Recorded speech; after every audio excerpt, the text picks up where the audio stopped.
কত বড় দালাল! গত 16 বছর যার চেহারা দেখি নাই, গণ অভ্যুত্থানে যিনি একটা মিছিল করেন নাই, স্লোগান দেন না, একটা ঢিল ছোড়েন নাই, তাকে কে এনে এখানে স্বরাষ্ট্র উপদেষ্টা বানিয়েছে? কেন বানিয়েছে? এটা হচ্ছে বাংলাদেশের শত্রুরা বানাইছে, যারা গণ অভ্যুত্থানকে নাই করে দিতে চায়, যারা 24কে বিলীন করে দিতে চায়, তারাই এই লেফটেন্যান্ট জেনারেল জাহাঙ্গীরের মতো একটা অপদার্থ কুলাঙ্গারকে স্বরাষ্ট্র উপদেষ্টা বানাইছে রাষ্ট্রকে ব্যর্থ করে দেওয়ার জন্য। যেই সকল সশস্ত্র বাহিনীর সদস্যরা শহীদ হয়েছেন, তারা সেনা কর্মকর্তা হিসাবে সেই দিন শহীদ হন নাই, তারা বিডিআরের কর্মকর্তা, পদস্থ কর্মকর্তা হিসাবে শহীদ হয়েছেন। তাহলে যে নামে এই দিবসটাকে নামকরণ করে দিবস আকারে ঘোষণা করেছে রাষ্ট্র, এটার ভিতরে একটা প্রফাউন্ডলি ফ্লড আইডিয়া আছে। অতএব আমরা আজকের এই প্ল্যাটফর্ম থেকে দাবি করছি যে এটাকে পিলখানা গণহত্যা দিবস আকারে পুনর্ভাবে নামকরণ করা হোক। কারণ এখানে শুধু আমার 3টা বাহিনীর সদস্যরা খুন হন নাই, এখানে বিডিআর এর জওয়ানরাও খুন হয়েছেন, শহীদ হয়েছেন। এবং শুধু তাই না, এই ঘটনার পরে 57 জন বিডিআর এর জওয়ান নির্যাতিত অবস্থায় লাশ হয়ে জেল থেকে বেরিয়েছেন। ডিবিতে এবং বিভিন্ন গোয়েন্দা সংস্থার নির্যাতনের পরে বাইরে এসে মারা গেছেন। টোটালটা সংখ্যা শতাধিক জওয়ান বলে আমরা জেনেছি। যদিও সরকার এখন পর্যন্ত কোনো নাম, সংখ্যা, পরিসংখ্যান তালিকা কোনো কিছুই দেয় নাই, তাদেরকে পোস্টমর্টেম রিপোর্ট পর্যন্ত দেয় নাই। বাধ্যতামূলকভাবে সবাই স্ট্রোকে মারা গেছেন, অমুক সমুক, ফ্লু, করোনাতে মারা গেছেন, এই ধরনের কথাবার্তা বলে তাদেরকে, স্বজনদেরকে লাশ দাফন করতে বাধ্য করেছে। তো সেই বাস্তবতায় আপনাদেরকে আমি স্মরণ করিয়ে দিচ্ছি, গত বছর বিডিআর এর গণহত্যার, পিলখানা গণহত্যার পরবর্তীতে যিনি বিডিআর এর দায়িত্ব পেয়েছিলেন, লেফটেন্যান্ট জেনারেল মইনুল হাসান, উনি একটা ইন্টারভিউ দিয়েছিলেন বাংলা আউটলুকের সাথে 26শে ফেব্রুয়ারি, গত বছরের ঘটনা। এবং ওই ইন্টারভিউটা উনি অডিও আকারেও করেছেন, প্রকাশিত হয়েছে এবং লিখিত বক্তব্য এসছে। যারা পড়েন নাই তারা দয়া করে পড়ে নেবেন। যারা সাংবাদিকতা করেন দয়া করে মনিরুল ইসলাম সাহেবের ইন্টারভিউটা খুব ভালোভাবে পড়বেন। ওনাকে কিন্তু কয়দিন আগে এয়ারপোর্ট থেকে বাসায় ফেরত পাঠানো হয়েছে, পালাইতে দেওয়া হয়নি। এবং সেখানে উনি অনেকগুলো গুরুত্বপূর্ণ কথা বলছেন যে কারা কারা দায়ী থাকতে পারে। এই প্রশ্নের উত্তর যখন উনি বলছিলেন, একটা কথা বলেছেন যে যেই ধরনের অস্ত্র ব্যবহার করে এই লেভেলের একটা গণহত্যা এবং ধ্বংসযজ্ঞ এখানে চালানো হয়েছে, সেই ধরনের অস্ত্রের আলামত এবং কোনো প্রমাণ আমরা পরবর্তীতে দায়িত্ব নেবার পরে পাই নাই।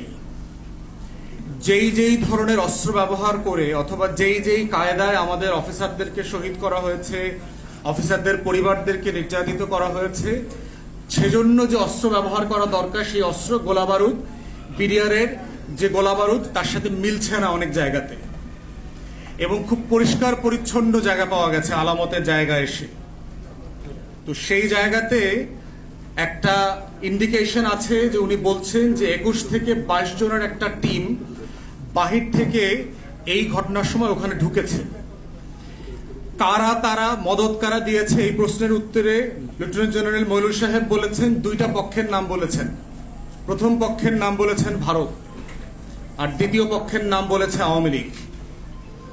বাংলাদেশের গত 16 বছরের ইতিহাস পর্যালোচনা করলে যেটা আমাদের কাছে পরিষ্কার, এই লাল সবুজের পতাকাকে গত 16 বছর ধরে কারা অসম্মানিত করেছে, আমাদের ভোট, আমাদের গণতন্ত্র, আমাদের সার্বভৌমত্ব সবকিছুকে হেয় করেছে, ছোট করেছে, তার প্রত্যেকটা জায়গার সাথে এই 2 জন দেশীয় এবং বিদেশি শত্রুর নাম বারবার ঘুরে ফিরে এসছে। এবং এটা যিনি বিডিআর এর মহাপরিচালক ছিলেন, যিনি আওয়ামী লীগের দালাল টাইপের জেনারেল হিসেবে পরিচিত, কেন কোনো দালালি নাই বিডিআর কে ধ্বংস করার, যা এই মইনুল সাহেব করেন নাই। সেই মইনুল সাহেবের ইন্টারভিউ বলছে কিন্তু আওয়ামী জেনারেল, এরা বাংলাদেশ সেনাবাহিনীর জেনারেল না, কিন্তু এরা হচ্ছে আওয়ামী লীগের জেনারেল।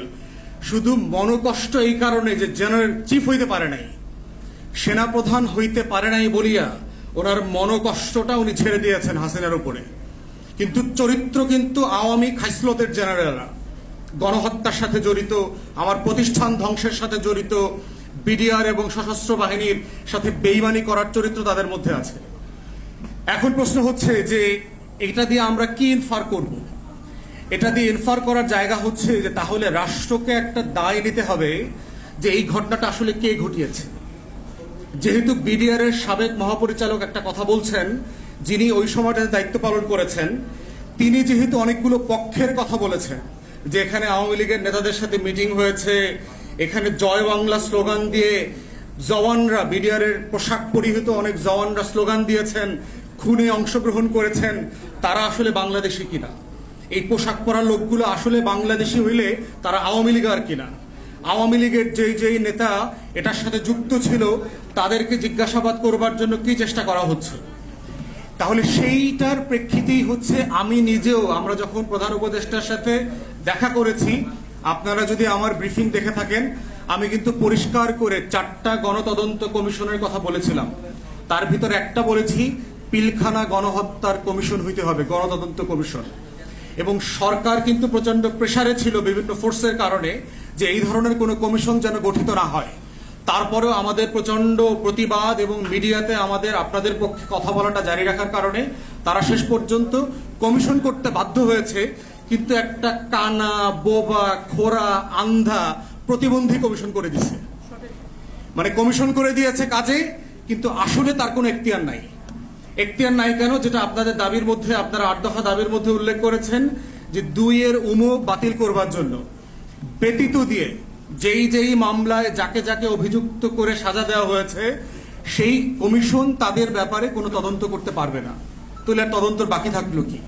তাহলে আপনি বলার চেষ্টা করছেন যে আওয়ামী লীগের আমলে এই গোলামরা, লেসপেন্সাররা যা যা করে দিয়েছে, আমরা অন্তর্বর্তীকালীন সরকারের এই কমিশন উহাকে ন্যায্য বলিয়া মানিয়া নিলাম। এই প্রজ্ঞাপনের মানে হলো তাই। তাহলে এইটা তো বিচার হইতে পারে না। এইটা তো জওয়ানরা, জওয়ানদের পরিবারদের যে দুঃখ, কষ্ট, দুর্দশা